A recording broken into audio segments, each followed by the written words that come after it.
Salut les mecs! Souvenez-vous, tonton Alex m'a envoyé une machine sans me prévenir et il m'a mis un petit mot dedans, tranquille.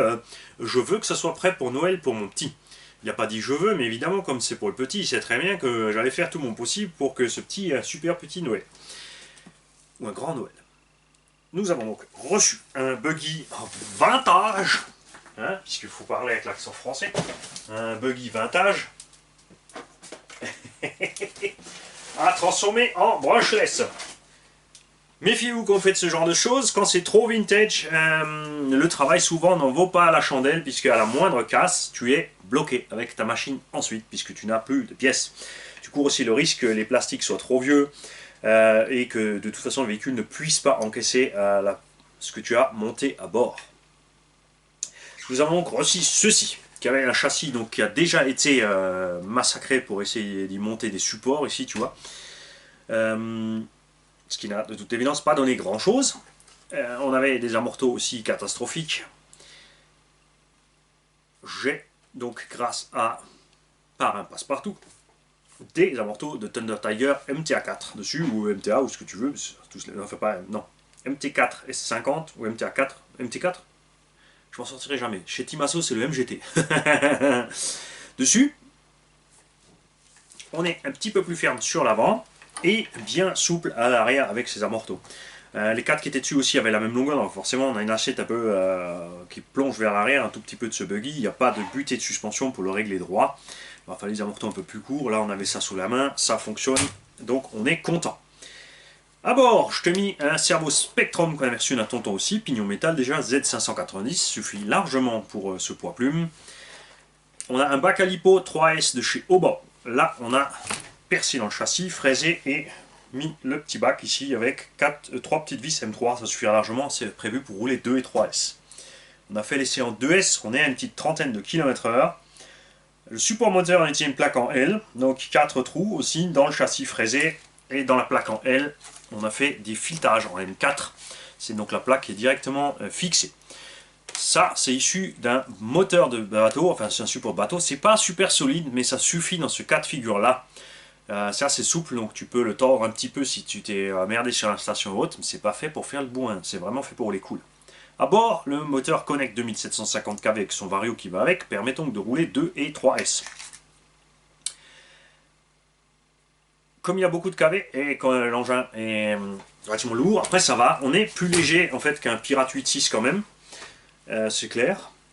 On est aussi sur un 36, on est peut-être un peu court en 70, du coup on a mis un petit étagement. Le diff central, tonton, il est mort. J'ai monté ça, et en accélérant, on avait un sale sifflement, un sale bruit à l'intérieur. Tout avait l'air d'aller bien quand même de diff, mais j'ai prévenu mon atelier, parce que mon atelier est venu m'aider cette semaine. C'est grâce à lui que vous allez voir plein de vidéos de petites machines finies. J'ai dit, ça va pas faire 5 minutes. On est sorti, je crois que j'ai fait un aller-retour, c'était réglé pour le diff. Tu as donc reçu un diff central de Hobao HyperSST que nous avons reçu, tonton JLO. NLO, pardon. Son truc a été révisé, on a mis un diff central neuf à l'intérieur et tu as donc reçu l'ancien. Le carter de diff est un peu à des traces de cailloux qui sont passés, mais la couronne en parfait état, elle est en acier, contrairement à celle que tu avais dessus. Et là, avec ce petit pignon de 10, ça marche à merveille. Comme dit, en 2S, on est à un petit 30 à l'heure. Le fait d'avoir une grosse démultiplication permet en fait d'avoir un véhicule très souple sur le bas de la gâchette. Après, quand tu appuies, bah, ça part quand même relativement sec. On a mis le punch du vario au minimum. On a mis la coupure sur normal. Ça devrait bien se passer. Donc, laisse-le voir rouler d'abord en 2S pour voir ce qui se passe. Je pense que le moteur n'aura pas de problème pour emmener un pignon un peu plus gros. Ça sera à tester. Mais avant de grimper la taille du pignon, tu pourras passer en lipo 3S éventuellement. Ce que je vais te laisser faire, tonton, c'est une nouvelle boîte radio. Puisque tu m'as fourni avec une boîte radio étrange. Et alors oui, on a changé de cerveau, puisque le cerveau pignon plastique, là-dessus, à mon avis, il n'aurait pas fait l'enfant. Tu nous as fait une grosse boîte d'hypo, comme ça, enfin pas d'hypo, pardon, de réception, qui était prévue de toute évidence pour être montée là. C'est bien beau, mais si tu la montes là, où est-ce que tu mets ta lipo, tonton, une fois que tu as installé tous les autres éléments électriques? Tu as aussi la petite radio connect qui va avec. Ce récepteur peut être monté, donc tu verras, hein, tu te le fais où tu veux, tu peux faire une mini boîte radio là derrière, tranquille. soit la percher là, soit la poser là en bas, mettre tes câbles proprement dedans. Comme il est là, il est réglé, il fonctionne. Tu as juste à brancher la batterie et à te fixer comme il faut le récepteur.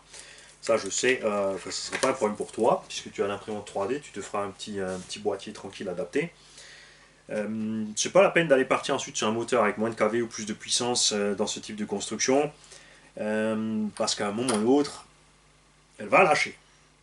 Soit il y a quelque chose qui va fondre dans un des diffs ou la cellule, il y a peut-être un triangle qui va casser ou autre, et donc c'est pas la peine d'en faire trop. Il faut garder ça, un véhicule pour débuter, pour pas y aller trop fort. Tu as évidemment aussi ta carreau qui va avec, donc tout ce que tu as à faire c'est percer les trous pour la placer où tu as envie. Hein. Tu feras la petite découpe du nez si tu veux pour la poser proprement, ou tu monteras tes plots si tu veux garder ton nez entier par-dessus la tourelle, ça fait peut-être un peu bizarre. Ça sera clairement mieux là en bas. À toi de voir. En tout cas, ta machine est prête et j'espère que ton petit haut il va être content. Et qu'il va pas me gronder parce que, dis donc, papa, il faut que tu appelles Mani, il y a une vis là, elle est pas tout à fait droite. Et il aura raison, il aura raison, il faut rester critique. Le tout c'est de passer la critique cool. Salut.